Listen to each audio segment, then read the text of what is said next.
तो आप सभी को नमस्ते प्रणाम। मैं आपका अपना ठाकुर प्रखर सिंह और रात के 10 बज चुके हैं और कहानी का जो सिलसिला है बदस्तूर जारी है। आमतौर पे जब कोई मूवी बनती है और ख़ासकर पुराने टाइम की जो मूवीज़ हैं, आजकल तो साइंस और ये तमाम चीज़ें भी घुसा दी गई, लेकिन पहले की जो मूवीज़ होती थी उनमें अगर आप स्क्रिप्ट ध्यान से देखें तो 2 ही 3 चीज़ें होती थी। या तो किसी की ज़िंदगी से उठा के वो मूवी बना दी जाती थी, किसी की बायोग्राफी हो गई, चाहे किसी महापुरुष की, किसी हिस्टोरिकल पर्सन की, या फिर कोई ऐसा आदमी जो अपने टाइम में बहुत बड़ा हीरो रहा हो या फिर बहुत बड़ा विलन भी रहा हो। तो ऐसी मूवीज़ को उठा के बनाया जाता था।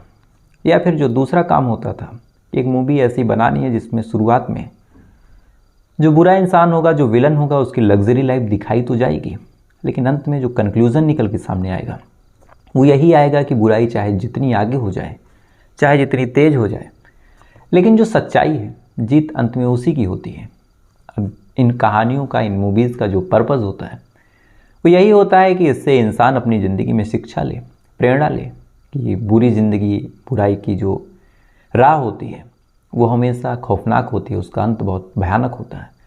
सच्चाई की राह पे चलने वालों की जो ज़िंदगी होती है, हो सकता है स्टार्टिंग में कष्ट हो, लेकिन आने वाले टाइम में जीत सच्चाई की होती है। अब ऐसी कहानियाँ, ऐसी मूवीज़ जब लोगों के सामने आती हैं, चाहे हम हो चाहे आप हों, तो हम लोग जब मूवी देखते हैं तो 100 में से 99 लोग ऐसे होते हैं जो उस मूवी पे एक पॉजिटिव चीज़ सोचते हैं कि हाँ, जो बुराई की लाइफ है वो शुरुआत में बड़ी अच्छी होती है, लेकिन अंत में जो उसका खात्मा होता है वो बड़ा भयानक होता है। इसलिए 2 रोटी कम मिले, 2 पैसे कम हो, ज़िंदगी थोड़ी सी कष्टमय हो, लेकिन सच्चाई और ईमानदारी और ये तमाम चीज़ें जो होती हैं, जो हमारा नैतिक कर्तव्य है, उन तमाम चीज़ों को हमें कभी छोड़ना नहीं चाहिए। कम से कम कुछ नहीं होगा तो अंदर से सुकून होगा कि मैंने कुछ गलत नहीं किया। अब 100 में से 99 लोग तो उस मूवी से ये प्रेरणा ले लेते हैं, लेकिन बाकी के 1 लोग ऐसे होते हैं जो उस विलेन की लाइफ से आकर्षित हो जाते हैं।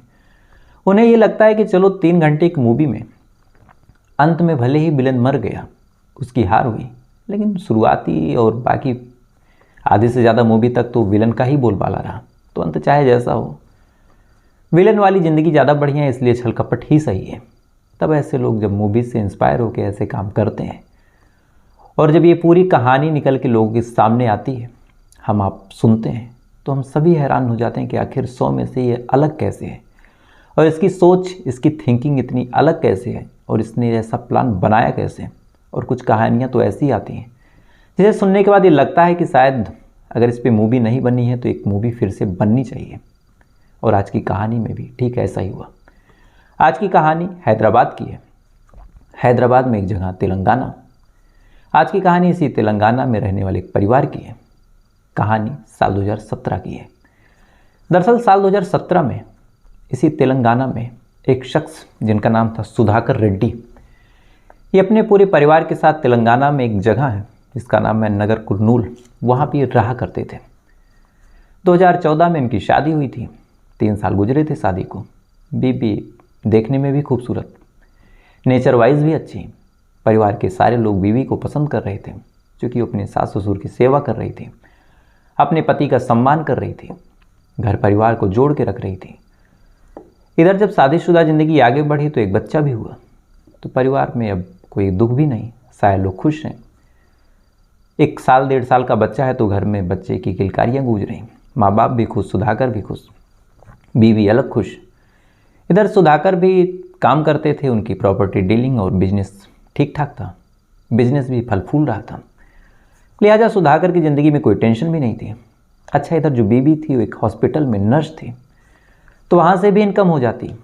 बीवी का काम था कि सुबह उठे, उठने के बाद खाना बनाए, खाना बनाने के बाद वो निकल जाती अपने हॉस्पिटल, उसके बाद शाम को आती, शाम को आने के बाद फिर से खाना बनाती, उसके बाद माँ बाप की सेवा करती, सास ससुर की सेवा करती, पति का भी आवभगत करती, परिवार के सारे लोग खुश।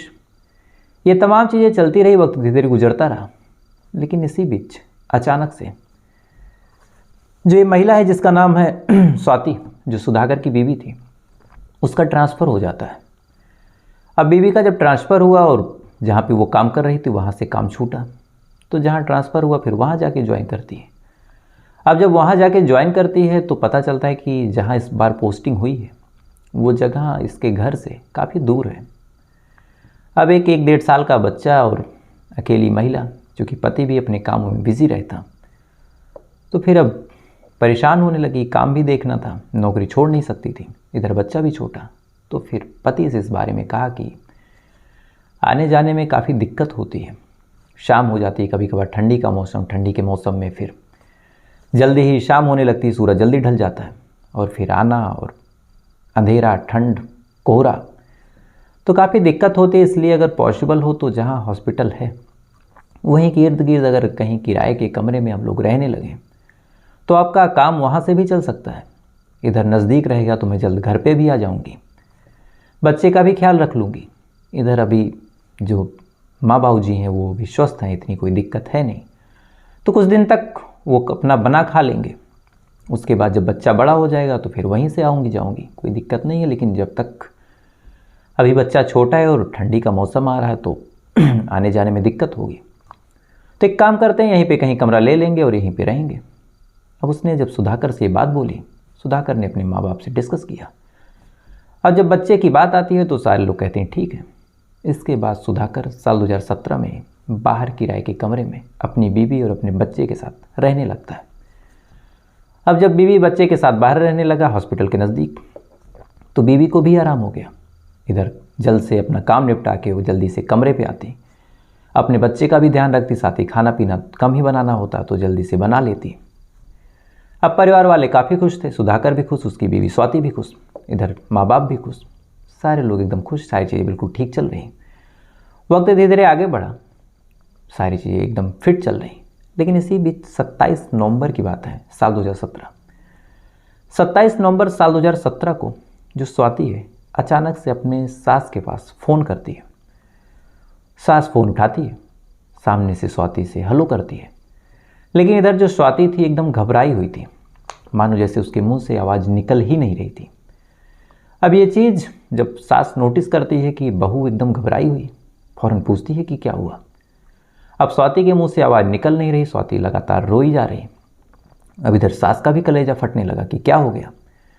उसने एक दो बार पूछा कि क्या हुआ, तब स्वाति कहती है कि जो सुधाकर है उनके ऊपर किसी ने अटैक कर दिया और उनके ऊपर एसिड फेंक दिया और उन्हें लेके मैं हॉस्पिटल जा रही हूँ। इतना कहने के बाद जो स्वाति थी रोने लगती है। अब माँ ने जैसे ये बात सुनी कि उसके बेटे के ऊपर किसी ने एसिड अटैक किया है, तो माँ तो एकदम बदहवास हो गई, गश खा के गिर जाती है। अब इधर जब माँ गिरती है तो आसपास के जो परिवार में लोग थे वो देखने के बाद वो परेशान कि ऐसी कौन सी फ़ोन और ऐसा कौन सा खबर था कि जो माँ थी वो गिर गई। फ़ौरन वो लोग फ़ोन उठाते हैं, उठाने के बाद पूछते हैं कि क्या हुआ। तो उधर से फिर से स्वाति बताती है कि सुधाकर के ऊपर किसी ने अटैक किया है और अटैक करके एसिड फेंक दिया है और मैं लेके हॉस्पिटल जा रही हूँ। इतना कहने के बाद स्वाति फ़ोन कट कर देती है। परिवार वाले एकदम परेशान, पिता तक खबर गई, बाकी भाइयों तक खबर गई, सारे लोग गाड़ी वगैरह की व्यवस्था करके फ़ौरन स्वाति से पूछते हैं कि कौन से हॉस्पिटल जा रही हो। वहीं पे स्वाति एड्रेस बताती है। उसके बाद स्वाति इधर हॉस्पिटल पहुंचती है। इधर परिवार के बाकी सदस्य भी भागे भागे हॉस्पिटल पहुंच जाते हैं। हॉस्पिटल पहुंचने के बाद अब डॉक्टर जब चेक करते हैं और चेहरे को देखते हैं तो देखने के बाद डॉक्टर सीधा सीधा कहते हैं कि अगर इस शख्स को ठीक ठाक करना है और बचाना है, यानी चेहरा बहुत ख़राब ना हो, तो फिर इसकी प्लास्टिक सर्जरी करनी पड़ेगी। बाकी और कोई ऑप्शन नहीं है, कोई ऐसी दवा नहीं है कि जो घाव तेजाब से मिला है वो घाव भरा जा सके। अब इतना डॉक्टर ने कहा कि इधर जो स्वाति थी वो रोने लगती है। तब तक परिवार के बाकी लोग भी पहुंच चुके थे, वो भी रोने लगते हैं। फ़ौरन डॉक्टर पूछता है कि क्या करना है। परिवार के सारे सदस्य एक सुर में कहते हैं कि चाहे जितना पैसा लग जाए, चाहे जो करना पड़े, बस चेहरा खराब नहीं होना चाहिए। डॉक्टर को परमिशन मिली। डॉक्टर प्लास्टिक सर्जरी की प्रक्रिया शुरू करता है। फॉर्म वगैरह फिल कर लिया जाता है। इधर तब तक किसी ने पुलिस को फ़ोन कर दिया, क्योंकि मामला एसिड अटैक का था। पुलिस आती है, आने के बाद स्वाति से पूछती है कि क्या हुआ। स्वाति बताती है कि मैं और सुधाकर निकल रहे थे घूमने। इसी बीच कोई आता है, पीछे से कंधे पे हाथ रखता है। जब तक सुधाकर घूमते तब तक चेहरे पे उसने एसिड फेंक दिया। एसिड फेंकने के बाद सुधाकर चीखने लगे। उसके बाद फिर वो भाग गया। ना तो मैं उसे जान पाई ना पहचान पाई, अंधेरा भी था। उसके बाद मैंने अपने सास ससुर को बताया और बाकी फिर मैं हॉस्पिटल लेके आ गई। अब एसिड अटैक के जो केसेस थे लड़कियों के ऊपर तो होते रहते थे, लेकिन सुधाकर एक मर्द था, उसके ऊपर किसने एसिड फेंक दिया। इधर पुलिस वाले जब ये पूरी बात सुनते हैं तो जांच पड़ताल शुरू करते हैं, लेकिन सवाल फिर यही कि सुधाकर के ऊपर कौन फेंकेगा। पुलिस वाले पता करते हैं कि दुश्मनी किससे किससे थी, किसी से कोई विवाद, किसी से कोई झगड़ा। इधर पुलिस वाले अपने तरीके से जांच पड़ताल कर रहे हैं, इधर डॉक्टर प्लास्टिक सर्जरी की तैयारी कर रहे हैं। और साथ ही डॉक्टर ने बताया कि जो प्लास्टिक सर्जरी होगी, ऐसा नहीं है कि एक ही बार में कर दिया जाएगा और एक ही बार में पूरा चेहरा सही हो जाएगा। स्टेप बाय स्टेप होगा, यानी एक बार में एक जगह की, उसके बाद अगली जगह की, उसके बाद अगली जगह की, यानी 8 से 10 सर्जरी होंगी, तब जाके चेहरा सही हो पाएगा, क्योंकि एक बार में पूरे चेहरे की सर्जरी पॉसिबल नहीं। अब डॉक्टर ने यह कह दिया, इधर पुलिस वाले जांच पड़ताल कर रहे हैं। जो सुधाकर थे एकदम होश में नहीं थे, दर्द से तड़प रहे थे। तो पुलिस वाले अब सुधाकर से भी पूछें क्या, आवाज़ वगैरह चेंज एकदम, क्योंकि चेहरे पे एसिड गिरा था। बहरहाल पुलिस वाले अपने तरीके से जांच पड़ताल करते रहे। इधर सुधाकर की प्लास्टिक सर्जरी हो गई, होने के बाद हॉस्पिटल में फिर होश आया, लेकिन पुलिस वालों को ना तो कोई क्लू मिला, इधर ना तो सुधाकर का चेहरा अभी तक सही हुआ। पुलिस वाले परेशान जांच पड़ताल करते रहे। इधर माँ और परिवार के बाकी लोग वो भी एकदम परेशान की अच्छी खासी ज़िंदगी इस कदर तबाह हो गई। कौन ऐसा था किसको इस कदर दुश्मनी निकालनी थी जिसने चेहरे पे ही इस कदर एसिड फेंक दिया। पुलिस वाले अलग जांच पड़ताल, परिवार वाले अलग परेशान। धीरे धीरे जो पहली सर्जरी हुई थी उसके कुछ दिन गुजरे, पट्टी खोली गई। खोलने के बाद पुलिस वालों से लेकर जब परिवार वालों ने देखा तो देखने के बाद सारे लोग शन्न रह गए, क्योंकि चेहरा बुरी तरह खराब हो चुका था। जहाँ जहाँ सर्जरी हुई थी वहाँ वहाँ तो ठीक था, लेकिन जहाँ जहाँ नहीं हुई थी वहाँ पूरा चेहरा खराब। अब ये चीज़ परिवार वालों ने देखा, उनका तो कलेजा फट गया। बीबी अलग रो रही, माँ अलग रो रही, पिता का तो दिल बैठ गया, भाई अलग परेशान है। पुलिस वाले कुछ पूछने की कोशिश कर रहे हैं तो जो सुधाकर है वो इशारे में बात कर रहा, ज़्यादा बताने की हालत में नहीं। इधर डॉक्टर ने भी रोक दिया कि ज़्यादा बोलचाल ना करे तो ही सही है। तो पुलिस ने भी सोचा कि चलो बयान बाद में ही दर्ज करेंगे। इधर जांच पड़ताल कर रहे हैं, दुश्मनी, दोस्ती, कॉल डिटेल, ये तमाम एंगल खंगाल रहे, लेकिन कहीं से कोई क्लू नहीं मिला। इधर धीरे धीरे वक्त गुजर रहा। डॉक्टर ने कहा कि जितना हो सके उतना ध्यान रखिए, जितना पौष्टिक खाना खाएंगे, जितना हेल्दी डाइट इनका होगा, उसी हिसाब से फिर इनके घाव भी पूजेंगे। तो परिवार वाले भी हर वो चीज़ खिलाने की कोशिश करने लगे जो सुधाकर को पसंद था, जो सुधाकर चाव से खाता था। कई ऐसे चीज़ होती हैं जहाँ पे हम साधारणतः 2 रोटी खाते हैं, लेकिन उसे देखने के बाद 1 रोटी और खा लेते हैं। तो हर वो संभव चीज़ परिवार वाले बना बना के लाने लगे, खिलाने लगे। और ऐसे ही ऑपरेशन के लगभग 1 हफ्ते बाद जब थोड़ा बहुत मुंह खुलने लगा, थोड़ी बहुत चीज़ें ठीक हुई, तो माँ को याद आया कि जो सुधाकर है उसे चिकन और मटन का सूप बहुत पसंद है। वो मटन सूप हो तो बड़े चाव से पीता है। अब इधर डॉक्टर ने कहा था कि पौष्टिक और प्रोटीन वाली चीज़ खिलाओ। माँ ने सोचा कि चलो आज मटन सूप ही बनाते हैं। माँ ने बड़े प्रेम से मटन सूप बनाया। बनाने के बाद पैक करके लेके गई हॉस्पिटल। हॉस्पिटल ले जाने के बाद जो नर्स थी जिसके केयर टेकिंग में ये सुधाकर था, उसको दिया और कहा कि आप इसको खिला दीजिएगा। उसके बाद नर्स लेके जाती है खिलाने के बाद नैपकिन वगैरह लगा के जैसे स्पून से खिलाने की कोशिश, सुधाकर की नज़र सूप पे पड़ी और फ़ौरन सुधाकर मना कर देता है और कहता है कि सूप को मैं नहीं पी सकता। अब नर्स ये सुनती है तो पूछती है कि क्यों। तो इस पर सुधाकर कहता है कि मैं नॉनवेज की कोई चीज़ छूता ही नहीं हूँ, मैं वेजिटेरियन हूँ। अब नर्स ये बात जब सुनती है, उसने माँ से पूछा कि आप तो बोल रही थी कि सुधाकर को मटन सूप बहुत पसंद है, इधर सुधाकर बता रहे हैं कि वो नॉनवेज छूते ही नहीं, तो ये माजरा क्या है। अब माँ ने ये भी बात सुनी कि सुधाकर ऐसा बोल रहा है कि नॉनवेज सूप नहीं पसंद, बल्कि सुधाकर नॉनवेज के पीछे तो पागल रहता था। तो माँ को भी बातें हजम नहीं हुई। उसने फिर अपने पति यानी सुधाकर के पिता से बात बोली। फिर देवर ने भी ये बात सुनी यानी सुधाकर के भाई ने। अब सारे लोग हैरान कि मटन सूप तो पसंद है, यहाँ कैसे नहीं पसंद। अब या तो सुधाकर की याददाश्त चली गई या फिर मामला कुछ और। बहरहाल अब ये चीज़ जब सुधाकर ने बोली, माँ ने उस टाइम तो कुछ कहा नहीं, लेकिन यहीं से अब माँ और परिवार के बाकी लोगों के मन में डाउट हो गया। अब छोटी से छोटी एक्टिविटी, छोटे से छोटे चीज़ें अब परिवार वाले नोटिस करने लगे, इस उम्मीद में कि क्या क्या चीज़ें याद हैं और क्या क्या चीज़ें बदल गई। तो जब माँ बाप और परिवार के बाकी लोगों ने नोटिस करना शुरू किया, तो कोई भी ऐसी एक्टिविटी, कोई भी ऐसे बोलचाल का तरीका, कोई भी ऐसे हाथ घुमाने का अंदाज, कोई पुरानी बातें। कभी भाई पूछता है कि क्या आपको भैया वो बात याद है जब हम लोग वहाँ गए थे। तो ऐसे सवालों पे सुधाकर अब चुप रहने लगा और आमतौर पे सुधाकर बड़ा बातूनी था, हर बात का जवाब देता। तो फिर अब परिवार वालों को डाउट होने लगा कि कहीं ये सुधाकर है भी या नहीं, क्योंकि चेहरा तो बिगड़ चुका है। अब इस चीज़ की पहचान कैसे हो, चेहरा सही था नहीं। तो फिर पुलिस वालों को परिवार वालों ने बुला लिया और कहा कि साहब एक काम करो, मन में डाउट है चूँकि ये ऐसी ऐसी बात है, इसलिए आप एक बार फिंगरप्रिंट टेस्ट करा लो और आधार कार्ड से मैच करा लो, क्योंकि अब हमें डाउट है कि ये जो बंदा हमारे सामने बैठा है जिसकी हम इतनी आवभगत कर रहे हैं, वो पता नहीं सुधाकर है भी या नहीं। अब पुलिस ने जब ये बात सुनी तो उन्हें लगा ये क्या मामला, लेकिन परिवार वालों की जिद थी। फिंगरप्रिंट टेस्ट कराया गया। अब जब फिंगरप्रिंट टेस्ट कराया गया और फिंगरप्रिंट टेस्ट हुआ तो कोई भी उंगली, आमतौर पर ऐसा हो जाता है कि काद उंगली कभी कभार चेंज हो जाती है, आधार कार्ड पे नहीं मैच होती, लेकिन इस बार कोई भी ऐसी उंगली, कोई भी ऐसी चीज़ थी ही नहीं जो सुधाकर से, इस सुधाकर की मैच कर रही हो। यानी ये पहला वाला सुधाकर रहा ही नहीं। अब तेजाब एसिड चेहरे पे गिरा, इधर फिंगरप्रिंट नहीं मैच हो रही। पुलिस वाले समझ गए कि ये सुधाकर नहीं, कोई बहरूपिया है। फौरन इसको गिरफ्तार किया गया।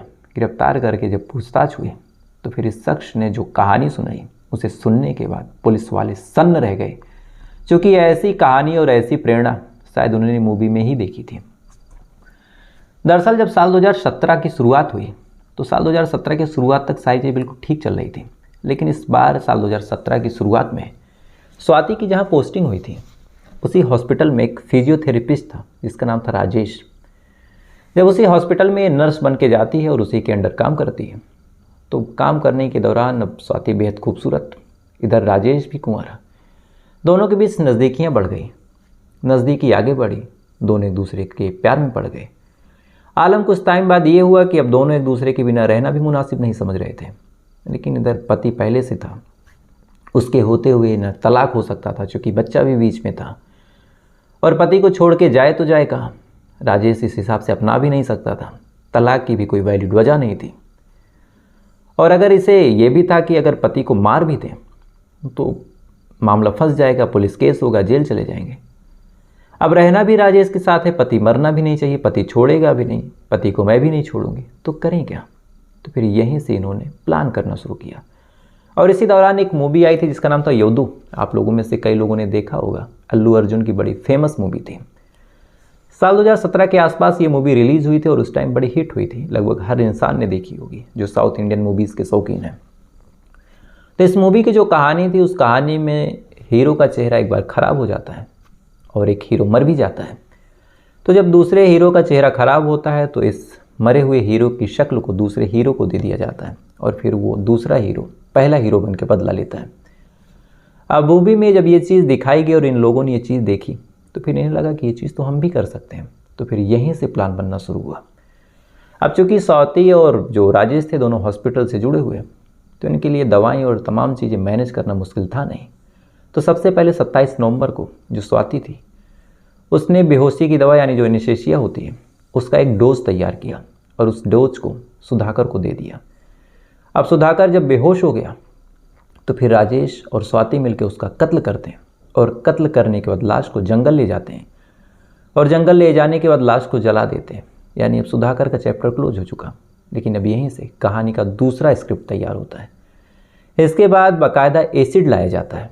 एसिड राजेश के चेहरे पे डाला जाता है ताकि चेहरा खराब हो, लेकिन उसमें भी बहुत कैलकुलेशन होती है कि उतना ही डाला जाए जिससे चेहरा उतना ही खराब हो कि जब उसकी सर्जरी हो तो थोड़ा बहुत सुधाकर जैसा दिखने लगे, बाकी तो परिवार को मैं मूर्ख बना ही लूँगी। चेहरे पे एसिड डाला गया। कदकाठी लगभग सेम थी, ये भी ईश्वर का ही खेल था। कदकाठी जब लगभग सेम थी, कपड़े पहना दिए, उसके बाद इसने परिवार वालों को फ़ोन किया और पूरी कहानी बताई। इधर परिवार वाले परेशान, इधर हॉस्पिटल लेके गया। प्लान था कि प्लास्टिक सर्जरी करा के सुधाकर का चेहरा दिलवा दूंगी। सारी चीज़ें प्लान सफल भी हुआ, परिवार वाले मान गए। पुलिस वाले इधर अलग अंधेरे में तीर चला रहे हैं कि कौन था कौन नहीं था। बहरहाल बहुत पैरवी भी नहीं होती तो पुलिस वाले भी इग्नोर कर जाते। लेकिन सारी चीज़ें ठीक हो गई, सारी चीज़ें फिट बैठ गई। लेकिन जो राजेश था एक जगह गलती कर गया। अगर उसके सामने मटन सूप आया था और उसने एक हत्या कर ली थी तो शायद मटन सूप पीने में इतनी कोई बात नहीं थी, लेकिन जब उसने मटन सूप देखा और उससे पहले उसने कभी पिया नहीं था तो साफ साफ इनकार कर जाता है और शायद उसे लगा भी नहीं था कि इस मटन सूप के इनकार करने से इतना बड़ा मैटर हो जाएगा। और यहीं से फिर ये पूरी कहानी खुल गई। अब पुलिस वालों ने जब ये पूरी कहानी सुनी, सुनने के बाद वो भी सन्न रह गए कि एक मूवी से आदमी इस कदर प्रेरणा कैसे ले सकता है। आमतौर पे मेरे हिसाब से मेरी ज़िंदगी में ये दूसरी ऐसी मूवी है जिसको देख के मर्डर का प्लान बना। दिस फिल्म तो फेमस है, उसको तो रोज़ कहीं ना कहीं अप्लाई कर ही लिया जाता है, लेकिन ये दूसरी मूवी थी। तो फिलहाल ये थी पूरी कहानी। अब आते हैं सवाल जवाब के सिलसिले पे।